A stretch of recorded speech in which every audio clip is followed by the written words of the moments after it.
There is a voice inside you quiet, often buried beneath shame, regret, or fear, that is trying to speak through your past. This voice doesn't just whisper stories of your suffering. It reveals the seeds of your transformation. What if the very thing you've tried so hard to forget is the key to becoming who you were always meant to be? The most powerful breakthroughs often emerge from the darkest nights of the soul. Stay with this message, because by the end of this journey, you may come to see your trauma not as a curse, but as a Kalinga sacred message that must be heard, understood, and integrated. This speech isn't about forgetting the past, it's about redeeming it. And in doing so, discovering a self you never knew existed, stronger, wiser, and whole. There comes a time in every human life where one is faced with the unbearable. A moment, whether a single event or a long and invisible erosion, where the soul splits. The ground beneath gives way, and the self we thought we knew dissolves into shadow. We call this trauma, and it often comes cloaked in grief, shame, betrayal, abandonment, or despair. It feels senseless, random, even cruel. But what if the wound is not just something to survive, but something that beckons us toward a higher truth? What if pain is not only pain but a doorway? In this perspective, trauma is no longer simply a psychological affliction, but a sacred summons from the unconscious, a signal that something vital has been lost, and must be recovered through courageous inner descent. It is often said that the wound is where the light enters. But this light is not a soothing glow from the outside. It is the radiant heat forged in the crucible of your own suffering. When something breaks within us, when we are pierced by life, it does not only cause harm, it also reveals. It reveals what was false, what was denied, what had been long buried under the mask of the persona, the image we present to the world. It tears through the facade and exposes the fragile, often terrified child within. And in doing so, it also opens the path back to the authentic self. Trauma cracks the ego's illusion of control. It interrupts the narrative we tell ourselves about who we are, what we deserve, and what life should be. And in this shattering, the unconscious gains a voice. That voice may not speak in words.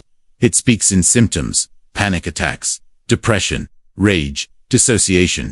It speaks in repeated failures, in broken relationships, in the sense that we are haunted by something we cannot name. And yet, all these manifestations are messages. They are not to be silenced or fixed as one would a machine. They are to be listened to, honored, and interpreted. Like dreams, they emerge from the symbolic world of the unconscious, demanding our attention not as enemies, but as emissaries of healing. Your trauma is not just what happened to you. It is what your soul is trying to communicate through what happened. When we begin to turn toward our wounds with reverence instead of rejection, we initiate the journey of transformation. Not the erasure of pain, but its integration. Not the denial of the past, but the redemption of its meaning. The idea that your darkest experiences might contain a hidden gift is not meant to romanticize suffering. Pain is real. Injustice is real, but the soul is not destroyed by suffering. It is distorted by repression and denial. When we bury our trauma in the unconscious, it does not vanish, it festers, it disguises itself. It manipulates our thoughts, hijacks our emotions, and influences our choices. What we do not face in consciousness, we act out in compulsion. This is the danger of the shadow, the part of the psyche that contains everything we reject about ourselves. Yet paradoxically, it is also where our power lies dormant. The shadow is not evil, it is unexamined. It holds our lost vitality, our disowned desires, our repressed truths. It is the part of us that was banished to survive, to disappear in order to be accepted, loved, or safe.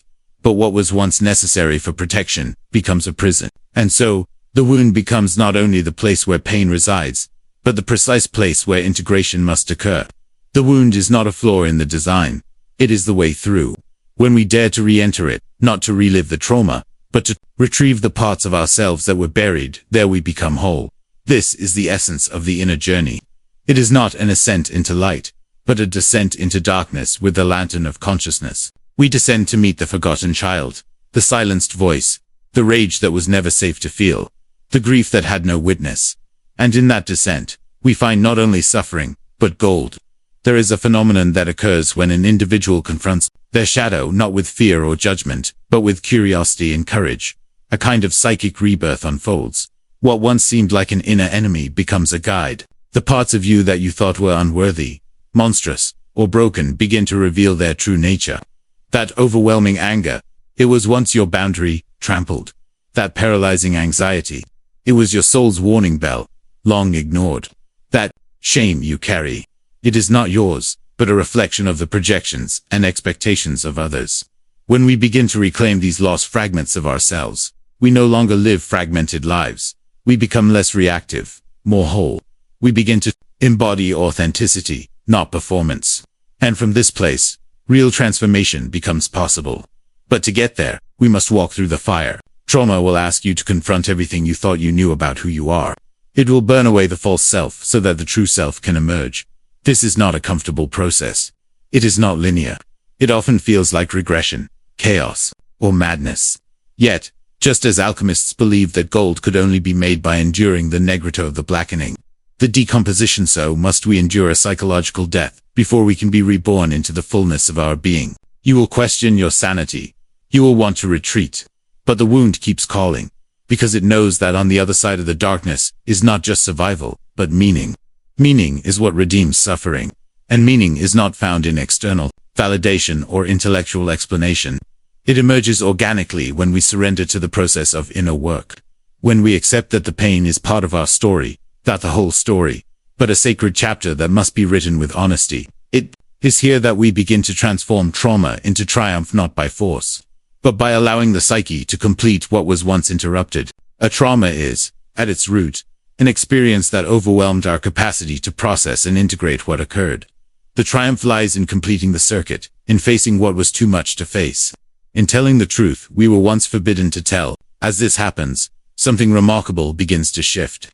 We start to notice patterns, not just in our past, but in our present. We realize that our reactions, our attractions, our anxieties, are not random. They are reenactments of the original wound, designed not to punish us, but to awaken us. Life keeps giving us the same lesson until we are willing to learn it. This is not fate. Being cruel, it is the psyche being persistent. What we refuse to see within, we will continue to see without. The abuser becomes a partner. The silencing voice becomes our own inner critic. The chaos of childhood becomes the chaos of our careers, relationships, or inner lives. But once we begin to interpret these patterns as messages, instead of curses, we reclaim the power to choose differently. This is why trauma is not the end of the story. It is the beginning of a journey back to the self. A self not built on image, performance, or survival tactics, but a self rooted in truth. We are not called to erase the past, but to redeem it by integrating its lessons. We are not called to forget the pain, but to give it a place in our inner landscape, honored, named, understood. And as we do this, something extraordinary begins to occur. We find that our pain has become our teacher. Our story becomes a medicine not only for ourselves but for others. We begin to live lives that are not only resilient, but radiant.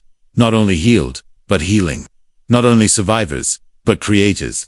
This is the path of individuation, the path of wholeness, the path of the soul, becoming conscious of itself through the crucible of experience. And it is only just beginning. When we begin to observe our lives not as accidents, but as symbolic narratives, we awaken to the deep and often hidden wisdom carried in our pain. The same event that seemed like senseless chaos now appears as part of a pattern. These recurring patterns, whether emotional, relational, or behavioral, are not the punishment of a cruel universe. They are the psyche's coded language. The unconscious, unable to speak in words, speaks instead in events, in moods, in dreams, and in the compulsions that pull us toward familiar suffering. When you find yourself repeatedly caught in a cycle, whether it is betrayal, abandonment, failure, or fear, it is not that life is conspiring against you. It is that your soul is demanding to be heard. The pattern is not here to harm you. It is here to wake you up. But this requires a radical shift in perspective. It is far easier to externalize, to blame others, to attribute the repetition to bad luck or fate. It is painful to turn inward and ask, what is this experience trying to teach me? What part of me keeps seeking out this suffering? What unfinished business from the past have I yet to face? These are not comfortable questions, but they are the questions that begin to unravel the grip of the unconscious. They shine light into the shadow and expose the root of the repetition. The pattern is not arbitrary. It is the soul's attempt to return to the site of the original fracture, to reenact the moment of abandonment, betrayal, or violation so that this time, it can be made conscious, integrated, and finally released. Consider the person who continually finds themselves in relationships with emotionally unavailable partners. They may believe it is simply bad luck or a flaw in others. But if one looks deeper, they may discover an early wound, a parent who was emotionally distant, a childhood where love was earned but never given freely. The adult self is not intentionally recreating that pain, but the unconscious is. It pulls the individual into similar dynamics, not to cause suffering, but to surface the original wound. Until the pattern is understood and grieved, it will repeat, because you deserve to suffer, but because the psyche is always trying to become whole. The outer pattern is a mirror of the inner fragmentation.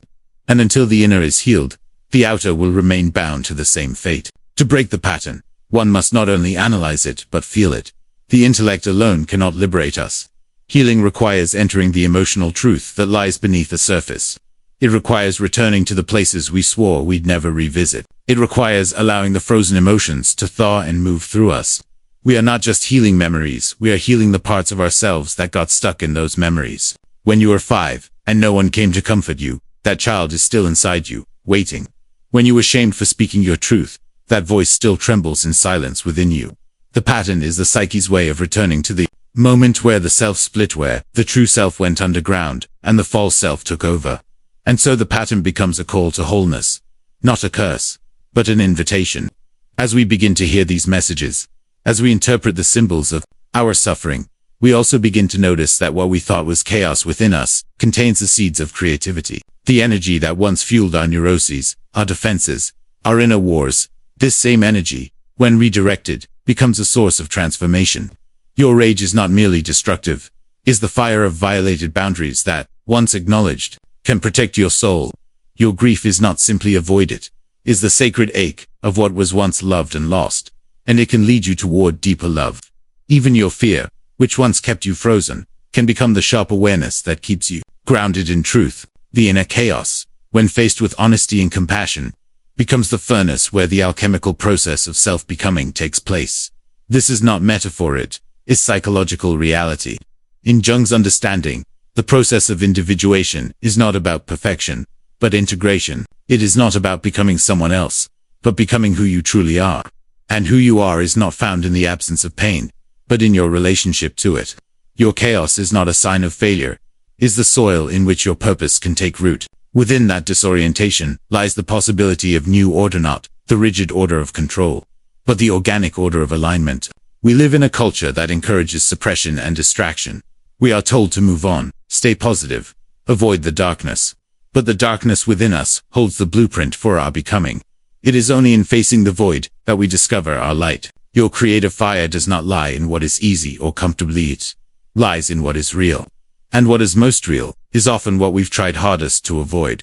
The paradox is that your greatest contribution to the world may emerge not in spite of your suffering, but because of it. The art you create, the wisdom you share, the empathy you extend, all of it is birthed from the depth you've dared to endure. What is personal becomes universal. What is wounded becomes sacred. This is the transformation of pain into meaning, but it can only occur when we stop treating our inner life as an enemy. The psyche is not out to destroy you. It is out to awaken you. Your anxiety, your depression, your confusion, these are not defects. They are signals that you have strayed from your essence. They are the soul's alarm bells. And if we can stop numbing ourselves, if we can stop medicating every discomfort, we might finally begin to listen. In that listening, the inner chaos reveals its hidden structure. The wound reveals its wisdom. And we realize that we are not here merely to survive, we are here to become. Becoming requires integration. And integration is not about fixing it, it's about including. You are not meant to amputate the parts of yourself that you find unacceptable. You are meant to bring them into conscious relationship. The angry part, the fearful part, the jealous part, the ashamed part, they are not wrong. They are exiles. And when you begin to turn toward them with compassion, they soften. They begin to trust you. They reveal their stories. And in doing so, they return their energy to the whole. You become less fragmented. You feel more alive. You stop living as a divided self and begin to inhabit a more unified existence. This is the healing that happens not through force, but through understanding. Not through denial, but through radical inclusion. It is the work of remembering the dismembered self, of calling home the lost voices, of becoming whole, not by becoming perfect, but by becoming real. And this is where true triumph lies, not in conquering pain, but in embracing it as part of your sacred architecture. The triumph is not external achievement, it's inner congruence. It is the moment when your past no longer owns you, but serves you, when your story no longer controls you, but becomes your offering. You begin to see that healing is not a destination, but a deepening relationship with yourself. You have become a container capable of holding both light and shadow. You will realize that the goal was never to be free of pain, but to become free within it. The most powerful person is not the one who avoids suffering, but the one who transforms it into insight, into presence, into purpose. This is what happens when we no longer run from our stories. We become the authors of them. We write new endings, not by erasing the past, but by assigning it new meaning. And in that meaning, we discover that we were never broken, only incomplete. The fragment itself was always seeking coherence. The trauma was not the final word. It was the doorway to the deepest truth of who we are. A truth that is not found in the absence of suffering, but in the alchemy of its transformation. A truth that lives not in the light alone, but in the sacred marriage of dark and light. A truth that continues to unfold, with every breath. As we follow the path of integration, courage, and self-reclamation, ask ChatGPT.